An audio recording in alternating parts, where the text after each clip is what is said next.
श्रीरङ्गनाथः सदा वेङ्कटेशं स्मरामि स्मरामि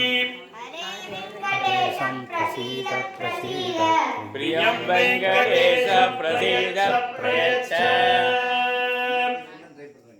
प्रिय भक्त महाजनங்களுக்கு விண்ணப்பம் எம்பெருமான் பெரிய பெருமாள் பெரிய பிராட்டியாருடைய பரிபூர்ணமான திருவருளாலே இந்த ஆலயமானது விராட் ஆஞ்சநேயர் அயோத்தி தட்சிண அயோத்தியாக ஒரு பவிஷ்யத்தில் எதிர்காலத்தில் இது ஒரு பெரிய ஒரு க்ஷேத்திரமாக மாறப்போகிறது.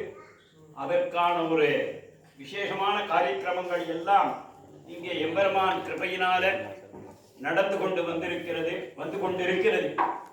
அந்த மாதிரி வரச்சே கலியுகத்துக்கு பிரத்யக்ஷ தெய்வம் யார் என்று கேட்டால் சாட்சாத் திருவேங்கடமுடையான் என்று சொல்லக்கூடியதான ஸ்ரீனிவாச பெருமாள் தான். அப்போ திருவரங்கநாதன் கிருதயுகத்தில ஆதிபத்தியம், திரேதாயுகத்தில கஞ்சி வரதராஜர் ஆதிபத்தியம், துவாபர யுகத்தில திருநாராயணபக்தி எம்பெருமான் ஆதிபத்தியம், கலியுகத்தில் யார் என்று கேட்டால் சாட்சாத் வெங்கடேச பெருமாள் தான்.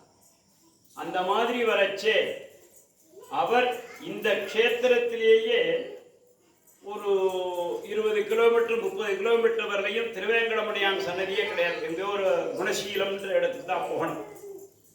அந்த எம்பெருமான் என்ன பண்ணிட்டான், திருவரங்கநாதன் எவ்வளவுதான் இருந்தாலும் எனக்கு திருவேங்கடமுடையான் வேணும்னு சொல்லி இவர் மூலமாக இங்க சன்னதியை ஸ்தாபிதம் செய்து கொண்டு வருகிறார். திருவரங்கநாதனுக்கும் திருவேங்கடமுடையானுக்கும் பற்பல சம்பந்தங்கள் உண்டு. அந்த விசாரங்களை எல்லாம் நாளன்னைக்கு சொல்றேன். இன்னைக்கே எல்லாரும் சொல்லிட்டா அதான் அப்படின்னு ஆயிடுச்சு. அதனால அந்த மாதிரி வரச்சு திருவேங்கடமுடையானுக்கும் திருவரங்கநாதனுக்கும் என்ன சம்பந்தங்கள், அந்த திருவேங்கடமுடையானுக்கும் இந்த ஆஞ்சநேயருக்கும் என்ன சம்பந்தம்?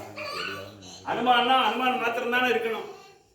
அப்படி வரச்சு அந்த ஹனுமானுக்கும் திருவேங்கடமுடையானுக்கும் என்ன சம்பந்தம், அதே மாதிரியாக ராமபிரானுக்கும் திருவேங்கடமுடையானுக்கும் உள்ள சம்பந்தம் என்ன, அந்த மாதிரி இருக்கக்கூடிய எம்பெருமான் இங்கே வந்து நம்ம எல்லாம் அருள்பாலிப்பதற்காக இங்கே எழுந்தருள போகிறார்.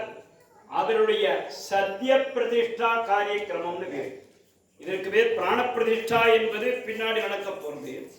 அதனுடைய ரிகர்சல், அதாவது ஒத்திகைன்னு சொல்றா இல்லையா, அந்த ஒத்திகையினுடைய காரியக்கிரமத்தில் இன்றைய தினம் எம்பெருமானிடம் பிரார்த்தனை, விஸ்வக்சேன ஆராதனம், புண்ணியாகவாச்சனம் போன்ற வாஸ்து சாந்தி, எந்த ஒரு ஸ்தானத்திற்கும் ஸ்தலத்திற்கும் சுத்தியாக வேண்டுமேயாகில் அதற்கு வாஸ்து பகவானை பூஜிக்க வேண்டும் என்று சாஸ்திரம் சொல்லியிருக்கு.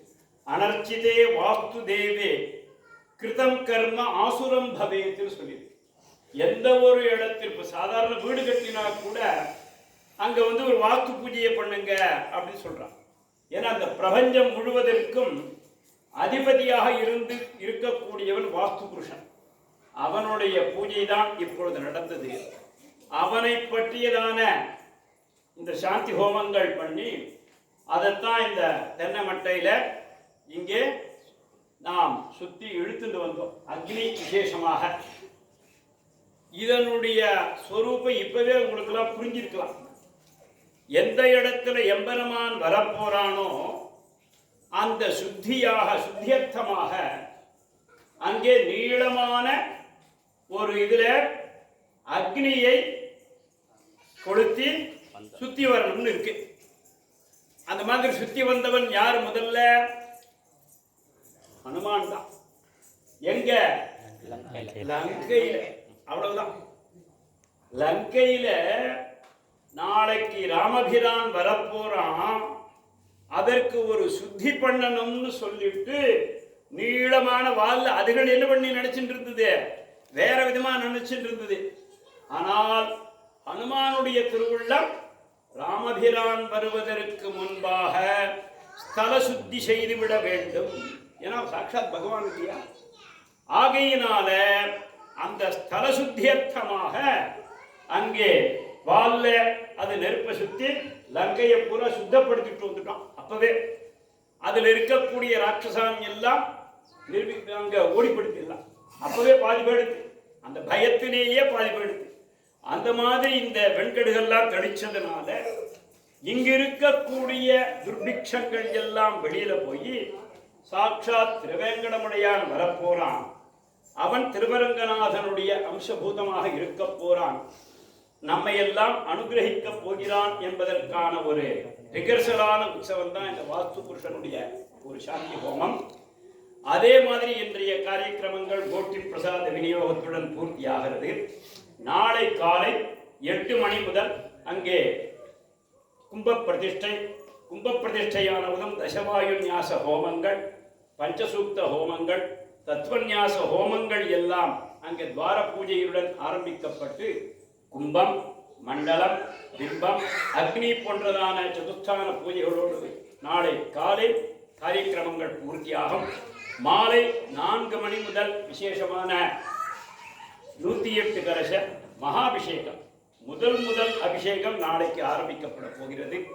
அது ஆனவுடனே அங்கே எம்பெருமான் தசவாயு ஞாச பிரகாரமாக அங்கே எழுந்துருவான்.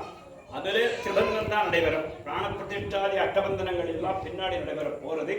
அந்த காரியக்கிரமங்கள் முடிந்ததும் நாளன்னி காத்தால மகாகும்ப புரோக்ஷணம், மகாகும்ப அபிஷேகம் போன்ற காரியக்கிரமங்கள் எல்லாம் விசேஷமாக பெருமாள் பூர்த்தி செய்து கொள்கிறான்.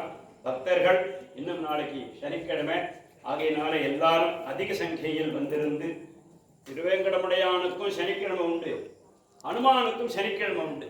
ஆகையினால எல்லாரும் வந்திருந்து இந்த சன்னதியினுடைய ஒரு மேன்மையை பிரார்த்தித்து, லோகக்ஷேமத்தை பிரார்த்தித்து, இந்த சன்னதி மேன்மேலும் வளர வேண்டும் என்று எல்லோரும் கூடி பிரார்த்திப்போமாக. வினா வெங்கடேஷம் நநாதோ நநாதா சதா வெங்கடேஷம் ஸ்மராமி ஸ்மராமி. ஹரே வெங்கடேஷ பிரசீத பிரசீத. பிரியம் வெங்கடேஷ பிரயச்ச பிரயச்ச. அஹம் தூரதஸ்தே பதாம் போஜயுக்மத் பிரணாமேச்சயாகத்ய சேவாம் கரோமி. சகிருத்சேவயா நித்யசேவா பலம் த்வம் பிரயச்ச பிரயச்ச பிரபோ வெங்கடேஷ. ஹரி ஓம். ஹரி ஓம். என்ன பிரசாத விநியோகமா?